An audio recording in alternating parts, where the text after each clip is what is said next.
Hello, everyone. Let's see, who do we have? Colin, Joshua, Sam, Hong Wong Ko, Foley. Hi, everyone. Yes, just say Morning, Hello, Justice. Justice. Hi. Hi, Jesus. Okay, let's do this thing. I'm kind of hoping this is going to be a short meeting today. Um, we'll see. Those were also famous last words, so it could go either way. Right, I'm sharing up my screen. Thanks everyone for joining. This is our Technical Steering Committee meeting for Tazama on Thursday, 11th of June. As always, we start with our antitrust policy notice. If you have any questions about antitrust policy or antitrust in general, please contact your attorneys. Excuse me. Whether you are a member of the Linux Foundation or a private organization. We aim to remain as neutral as possible and serve the interests of our community at large. On our meeting agenda today, still, there's going to be a little bit of feedback about the beta testing. I don't know if anybody had seen the beta testing channel today, but there is a new development that I would like to share with you as well. We're going to talk briefly about the work that we have been doing in the Kubernetes deployment working group. Thank you. Foley, will you be able to give us some feedback, or would you like me to? Yeah, I can. Cool. Thank you. And then we are not going to go through the backlog. We currently have one item already in as a working group and a second item waiting in the wings for the working group. I don't think we currently have the bandwidth to deal with multiple working groups at the same time. So we're going to wrap up the Kubernetes working group first before we start on the security and the automation of our GitHub actions with a more central approach in a following working group. So there's nothing for us to talk about from a backlog perspective today. So going straight into our beta, currently we have 13 different tenants loaded on the system in the beta testing.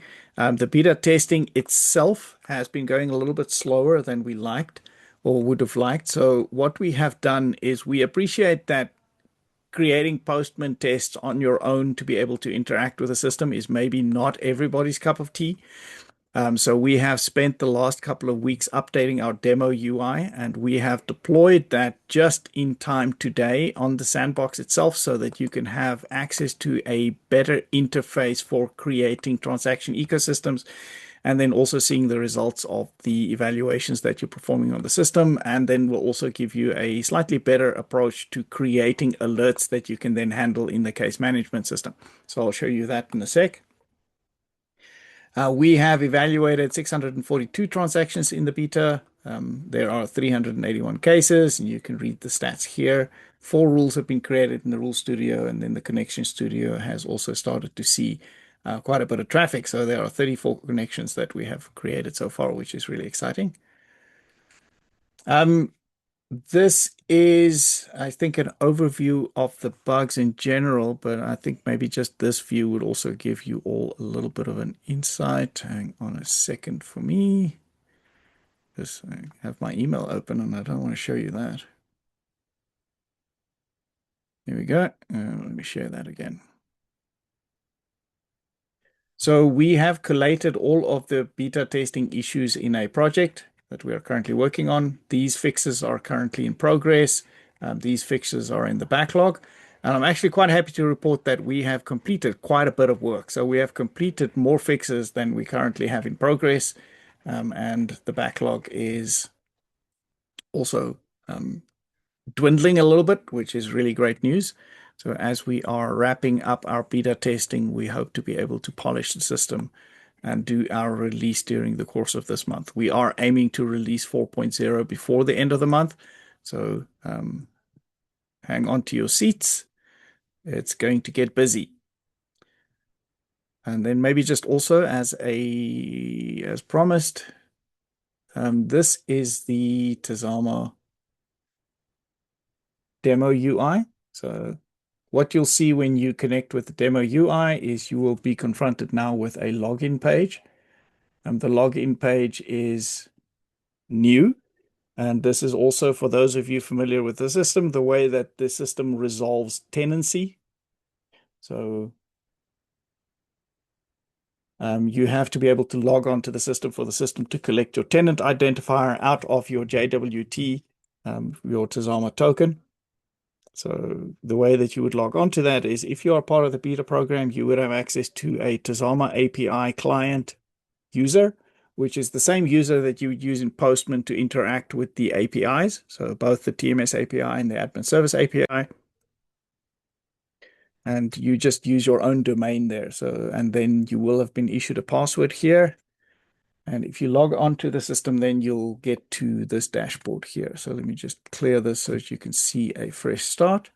And you are able to create transaction and debtor and creditor ecosystems, and these entities can then transact with each other.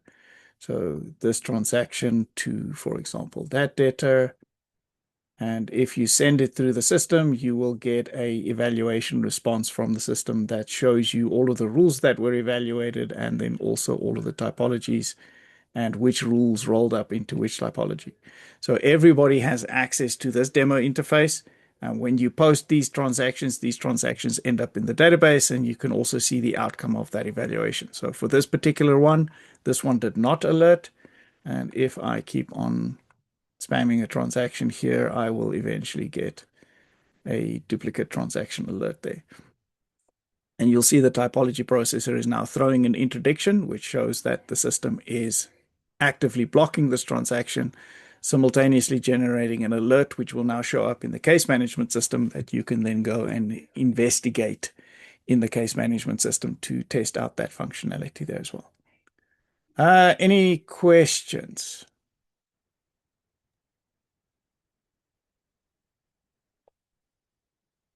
Excellent. Thank you very much. Right. And then Foley, over to you. I'm going to stop sharing. If you have a presentation. Yep, I do. All right, go for it. Okay. See if this works. Seems like you're seeing the screen, right? Yes.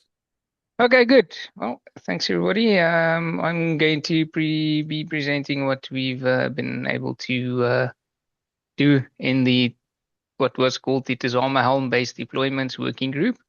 I think we've unpacked a bit, and it might not entirely be this anymore. It would be more be a CI/CD working group, but we're not gonna change the name or anything. So to follow the discussion, I put the ticket in the link to the GitHub page in here. So from there on out, you'll be able to see the discussion for the working group where we've been logging everything. And over here is just our list of attendees, everybody who's been attending. Anybody that's hasn't been attending but that's interested, you are welcome to join the working group to see what's going on. All right, so we've been working on the scope of what we're trying to do. On the left first, we've got some primary objectives.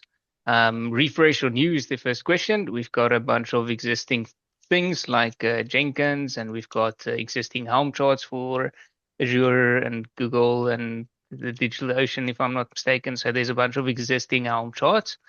So one of the questions that we want to answer is, are we going to try and salvage what we've got there, or are we just going to start fresh, make a new Helm chart that will be cloud, not be cloud specific, so it should be able to run on all different deployments. So it's one of the first questions that we want to answer. The second one there is to consolidate all deployment repos into a single generic universal approach or repo. So it sort of talks to point one. This third objective is to establish the process for delivering a cluster for testing purposes at least. So the idea is to at least be able to spin up an environment for testing. that is not making use of the existing full stack Docker, which is more something for your local environment. So at least for something like a testing environment that will run in actual Kubernetes and not in Docker desktop. The fourth thing we want to do is we want to develop a deployment approach for Tazama on Kubernetes. With a substrate that it is able to build its own images. So that would be, we called it with Jenkins, but all of the tooling is sort of still in the air. We haven't yet decided, but that's the last slide. So, and or without a CI/CD pipeline, so that you can use the published Docker Hub images. So it would behave very similar to how the full stack Docker currently behaves. You just pull the images that's already being built by Tazama. The fifth thing is we just want to make sure we catalog everything that would be needed in order to achieve scale. So this is something for going beyond a testing environment to set yourself up for production. But not necessarily do the work ourselves to set up a Helm chart that can scale or something like that. It's more just to at least document what is necessary for you to be able to do that. And then the last primary objective would be to include all of the Tazama functional component groups. So we've currently got the Tazama core, which is sort of the existing Helm charts. It's just the Tazama core. And then there was a whole bunch of extensions that was added to Tazama 4.0 that we want to include, as well as Buyer for the analytics and reporting. So that's our main primary objectives for now. We've sort of been keeping these for the last 2 or so working group and not extending them too much. Sort of our primary objectives. The secondary objectives or specific tasks that we want to achieve is to identify, evaluate, and select appropriate tools, and also hopefully document why. Because it does sort of come back to ask why did we choose X over Y. So we are going to go into that anyway. So let's document that. External or independent secret management. Helm charts itself usually makes use of Kubernetes secret management, which is not really encrypted. It's just basically stored in Kubernetes secret store. So we're trying to see if we can include something that will make sense in order to have proper secret management. Mechanisms for authentication to facilitate deployments via Helm charts and assess the impact on Helm chart development.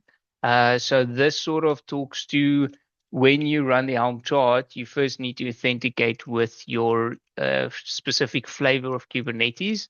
And some of the cloud environments handle that significantly different. It also depends on how you need to interact with other components in your Kubernetes instance. Something like Google Cloud comes to mind, which was the specific one that has a bit of a more difficulty to authenticate to be able to deploy a Helm chart. So we want to figure out what we can do for that. And then point 4 would be to the point of integration with cloud-specific Kubernetes services with authentication. So 3 and 4 are sort of similar, or talks to similar points. All right, then out of scope, I'm not going to worry too much about. It's documented there. One thing that I do want to highlight is creating a reference infrastructure deployment for Tazama.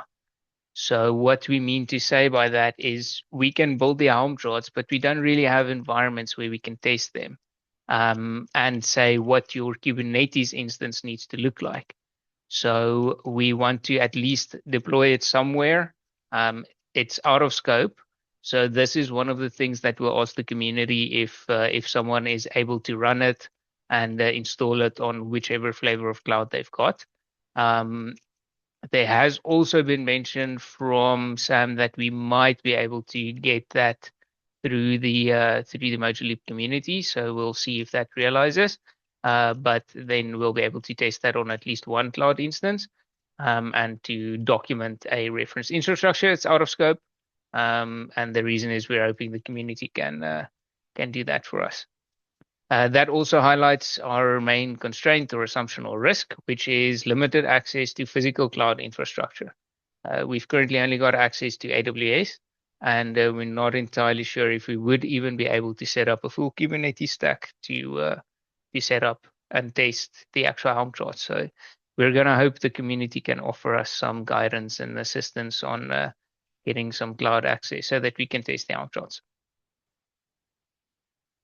All right, so then we got to a point where we're saying, what does Tazama want to have for as a organization, and then what would a system integrator need in order to run Tazama on their own environment? So currently, Tazama, when new code comes in, Tazama would automatically merge on merge to the dev branch. It would automatically create a new RC tag, which will then trigger some GitHub actions to bolt those service images on merge. These are Docker images.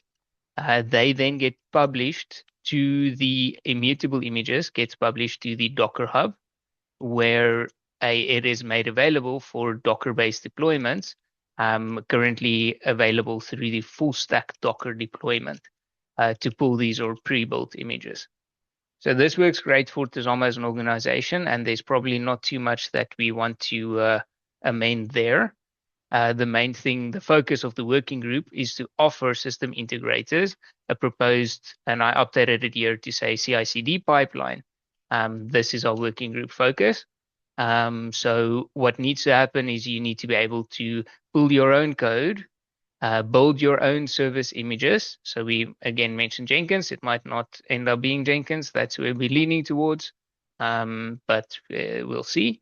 To build our own containers and then being able to push those images to your own container registry, because you will not be able to just keep on publishing to Docker Hub. If you're not an open source system, then you need to manage that yourself, and you might not want to push your specific rule code that you developed to something public. You would want to update the Helm charts with the image tags as they are automatically built. You want to have your Helm charts deployed to Tazama to your Kubernetes instance, your own Kubernetes instance. We've introduced something called Argo CD, which will sync the clusters from Git. So the Helm charts deploy is very good at deploying something, but it's not very good at keeping up to date with an variable environment. And if new images gets pulled, Argo CD offers the CD part or continuous deployment part of CI/CD. And then you would want to run your smoke tests after the environment is deployed via Postman and health checks at least. And you want to promote the same image set to staging to different environments. So that can be your development, your staging environments, and testing environments, and so forth. And that's also functionality that something like Argo CD provides. So we've made mention of a couple of different tools. So let's go investigate. So currently what we've got in Tazama and we are making use of is we've got Jenkins, which, as we mentioned, is a bit out of date, and it's been mentioned a couple of times. So this is what we've currently got. We've got the existing Helm charts, which is also out of date. And then we've got the dependency on Docker for the full stack Docker. Then we're also investigating some other possible tools, as I'd made mention, or something like Argo CD is on the table. We or haven't, nothing is definitive. That's just where we are right now, thinking about how to achieve what we're setting out to achieve. Then getting Helm files for up to date. So that is what, Helm files are a bit different than Helm charts. So currently we've got Helm charts, and the Helm file is slightly different than the Helm charts. So that's also something that we'll investigate if we want to carry on with Helm charts or go with Helm files. And then another option on the table was OpenTofu. That would also be a possibility for us to use. What's nice about it is it's also part of the Linux Foundation. So that's where we are as a working group, sort of have a list of things that we are trying to achieve.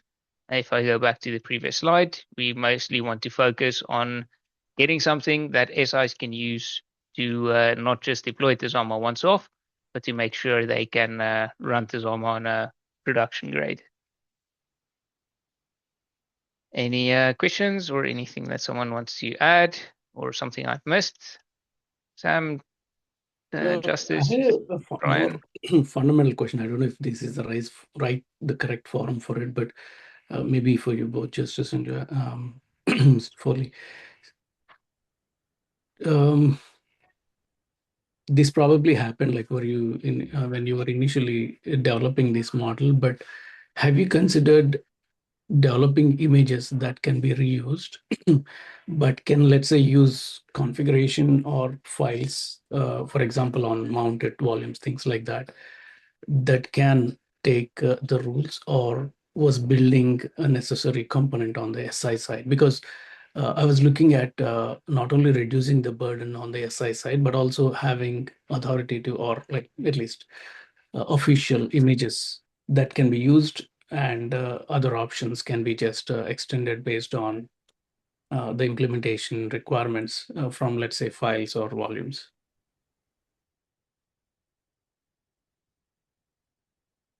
Did it make sense? Yeah, It no, did. that makes sense. So, Okay. Afali, if you like, I can take this one because I think this is something that we also discussed. At the moment, we do offer basic images, right?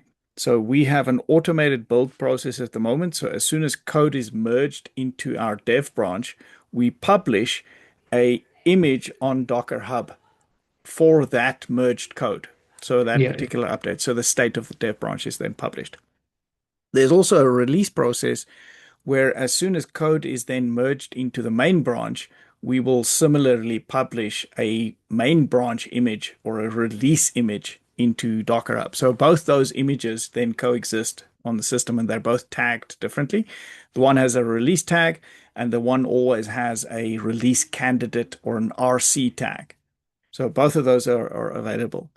Those containers are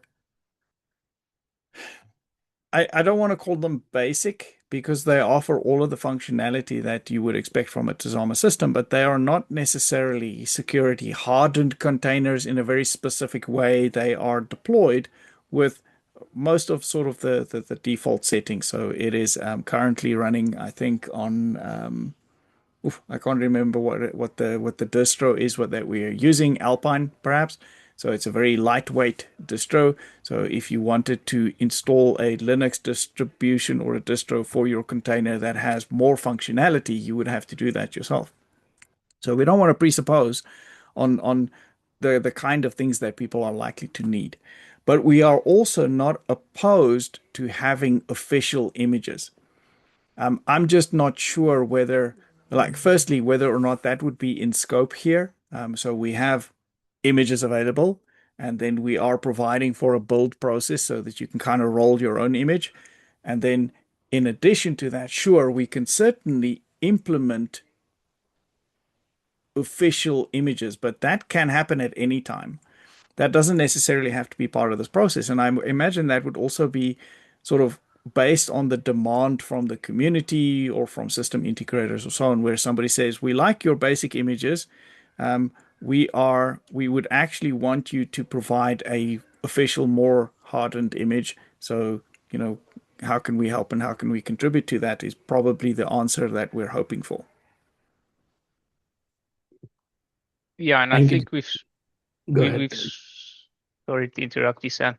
We've sort of got the opportunity to do something like that for the way the rule processes currently work, is that you can quite easily just build your rule processor as the image, and then if you've got your specific rule, that can just be a config file. It doesn't necessarily have to be baked into the image as it is being done currently. That would probably be one of the quick ways and easy ways to do that sort of, not sure if we can call it abstraction, but just that different methodology of doing things. So that's Yeah, probably a good place for something. yeah, I'm thinking that would, at least in my opinion, would be a more preferable approach, because so the reason I brought it up here as well, Justice and Johan, is I think it also reduces the two paths you're trying to address and will narrow it down to just one that this working group might want to address. Like in the beginning, I think Mr. Foley was covering two of those, the custom built images and the official images. So yeah, that was behind my question. Thank you. Yeah, so it would alleviate the need for these Correct. two types of things. Yeah. Yeah.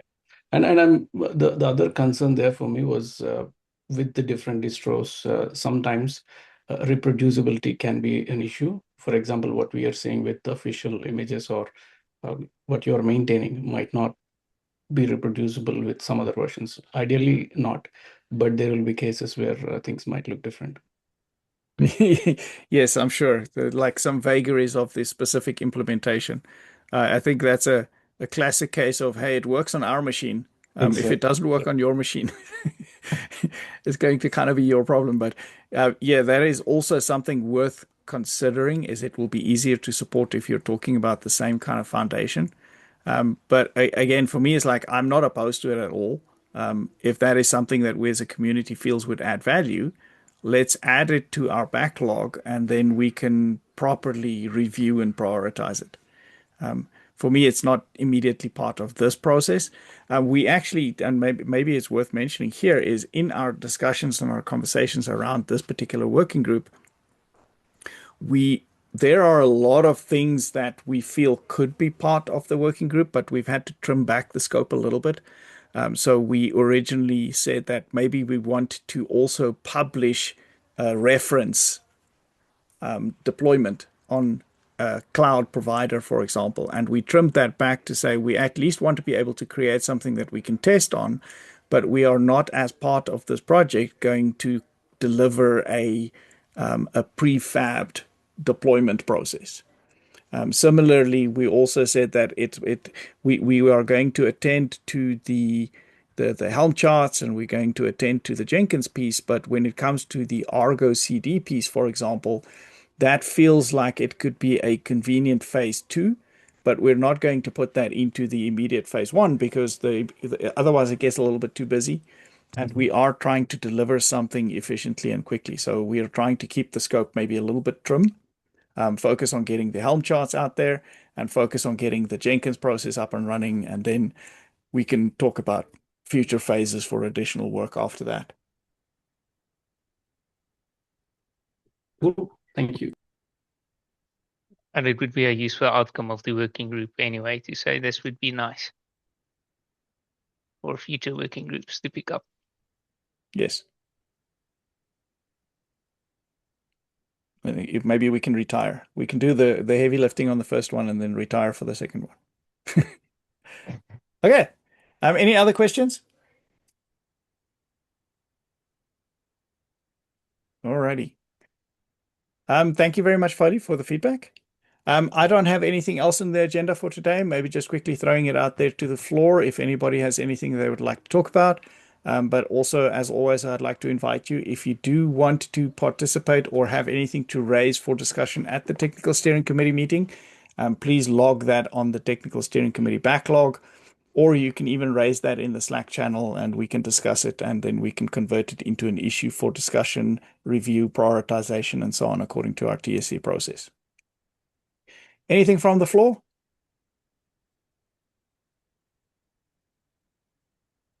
Fantastic. Thank you very much, everybody. Enjoy your day and your evening, and we will see you again in 2 weeks. Thank you, Justice. Bye-bye. Thank you. Cheers. Cheers. Cheers.